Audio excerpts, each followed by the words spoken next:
उसके तीन भाग हैं। पहला जो है चालन है, उसके बारे में हम पिछले वीडियो में पढ़ चुके हैं। अब हम आगे संवहन और विकिरण के बारे में जानने का प्रयास करेंगे। तो पहले जो अपन पढ़े थे चालन, तो जो चालन है ऊष्मा का जो चालकता होती है उसके आधार पर उसको तीन भागों में बांटा गया है, ऊष्मीय चालकता के आधार पर। अब ये तीन कौन कौन से भाग हैं? पहला है ऊष्मारोधी, दूसरा है कुचालक और तीसरा है सुचालक। ऊष्मारोधी किसे कहेंगे? ऊष्मारोधी जो ऊष्मा को या ऊष्मा की चालकता जब हो रही है तब उसको रोक दे, जब उस पदार्थ को वहां लाए तो उसकी चालकता को रोक दे, तो उसको कहा जाता है ऊष्मारोधी। इसके उदाहरण हैं एबोनाइट और एस्बेस्टस। याद रखना है, एबोनाइट और एस्बेस्टस। दूसरा है कुचालक। कुचालक किसे कहेंगे?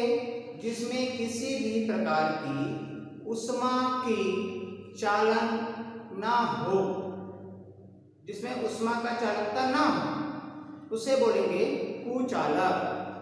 जैसे कि लकड़ी, कांच, ये सब कुचालक की श्रेणी में आते हैं। तीसरी नंबर है सुचालक। ऐसे पदार्थ जिसमें ऊष्मा का संचरण आसानी से हो सके, ऊष्मा का चालन हो सके। जैसे कि सभी प्रकार के जो धातु हैं अपवादों को छोड़कर, और जल, ये उसके उदाहरण हैं। अब आते हैं ऊष्मा संचरण के दूसरे भाग, जो है संवहन। हम देखते हैं कि जब पानी को हम गर्म करते हैं, पानी को गर्म करते हैं तो जो पानी का पात्र होता है उसके नीचे का भाग जल्द गर्म होने के पश्चात उसमें का पानी ऊपर आता है और ऊपर का पानी नीचे जाता है। इसको समझने के लिए हम घर में जब पानी गर्म करें तब उसमें कुछ सूचक डाल दें। सूचक का तात्पर्य है कुछ रंगीन पदार्थ, जैसे नील डाल सकते हैं। जब उसको डालेंगे तो पता चलेगा कि नीचे का पानी जब गर्म होता है तो वो ऊपर आते हैं और ऊपर का पानी नीचे जाता है। तो इस प्रकार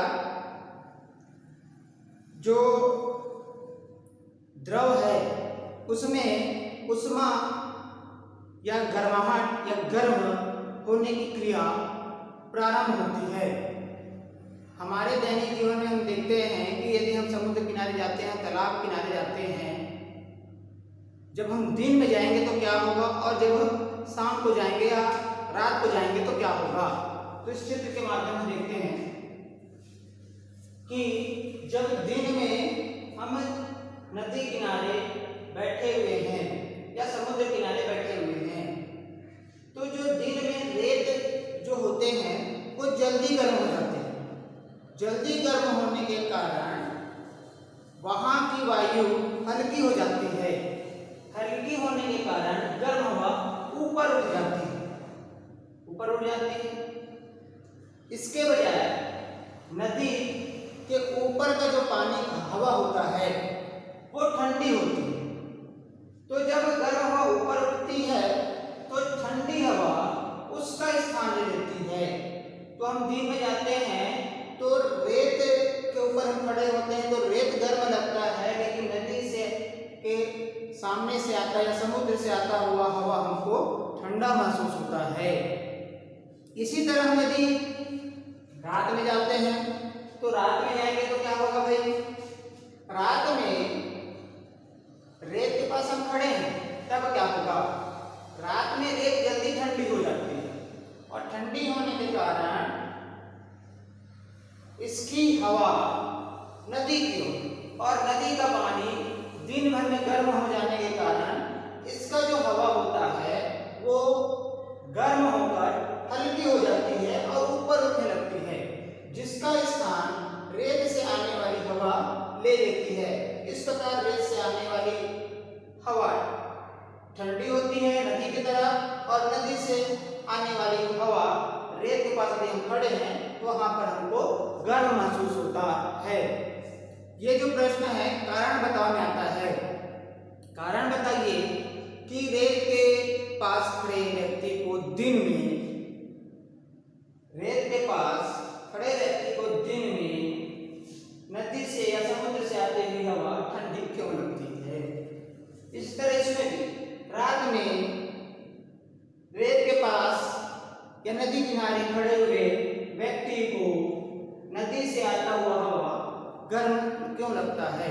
तो इसको हम इस कारण से हम इसको बता सकते हैं कि जो उष्मा का संचरण है वो संवहन माध्यम से गैसों और द्रवों में होता है। अब आगे चलते हैं विकिरण। तो हम देखते होंगे कि उष्मा को चालन या संचरण के लिए हमेशा किसी न किसी माध्यम की आवश्यकता होती है। क्या आपने सोचा होगा कि सूर्य की किरणें जब आती है पृथ्वी तक तो कोई माध्यम होता है क्या? तो देखते हैं कि निर्वात जब होता है वहां पर किसी प्रकार का माध्यम नहीं होता। पृथ्वी की सतह पर आती है तो कुछ गैसें उसके माध्यम के रूप में उस को हमारे तक पहुंचाने में सहयोग प्रदान करती है। उसी प्रकार प्रकाश की तरह ही उष्मा का संचरण हमेशा निर्वात में हो सकता है। जहाँ किसी भी प्रकार का पदार्थ ना हो ना हवा हो वहाँ भी उष्मा का संचरण हो सकता है। फिर देखते हैं तो जो विकिरण होती है, किरणें होती है, जो पदार्थ इन किरणों को आसानी से अवशोषित कर लेगा, अवशोषित मतलब अपने अंदर समा लेगा, उसको कहा जाता है अवशोषण। वो पदार्थ बनाएगा अच्छा अवशोषक। और जो विकिरणों को आसानी से ग्रहण नहीं कर पाता या ग्रहण ही नहीं करता उसको अच्छा अवशोषक नहीं कहते। और जो विकिरण इस किरणों को वापिस करता है उसे अच्छा उत्सर्जक भी कहा जाता है। जैसे काला रंग जल्दी से गर्म हो जाता है और काला रंग से उष्मा अधिक मात्रा में निकलती है। अब क्रियाकलाप से देखते हैं कि हम 3 बर्तन ले लेंगे। 3 बर्तन, एक है सफेद कलर का बर्तन, एक काला बर्तन काले कलर का है और एक मिट्टी का बर्तन। तीनों में पानी भर देंगे। पानी भरने के पश्चात इसको हम सूर्य की किरणों के पश्चात में बाहर छोड़ देंगे तो क्या होगा। तो देखते हैं थोड़ी देर पश्चात बर्तनों में रखा हुआ पानी गर्म हो जाता है। ये जो पानी है गर्म हुआ है सब में अलग अलग इसका ताप हमको प्राप्त होगा। इसका कारण क्या हो सकता है कि वस्तु जो है, जो बर्तन है, वो विकिरण को किस प्रकार अवशोषित किया, साथ में उसकी प्रवृत्ति कैसी है, वो क्या अच्छा अवशोषक है क्या अच्छा उत्सर्जक है क्या। इस प्रकार हम देखते हैं कि जो काला बर्तन होता है उसमें का पानी ज़्यादा गर्म हो जाता है क्योंकि जो काला रंग होता है वो उष्मा का अच्छा अवशोषक होता है, जिसके कारण इसके अंदर पानी का ताप बढ़ जाता है। ठीक है, आज हम इतना ही देखेंगे। आगे हम उष्मा के प्रभाव, ताप में वृद्धि, रेखीय प्रसार, ये सब आगे पढ़ने वाले हैं। घर में आप बिल्कुल अध्ययन करते रहिए।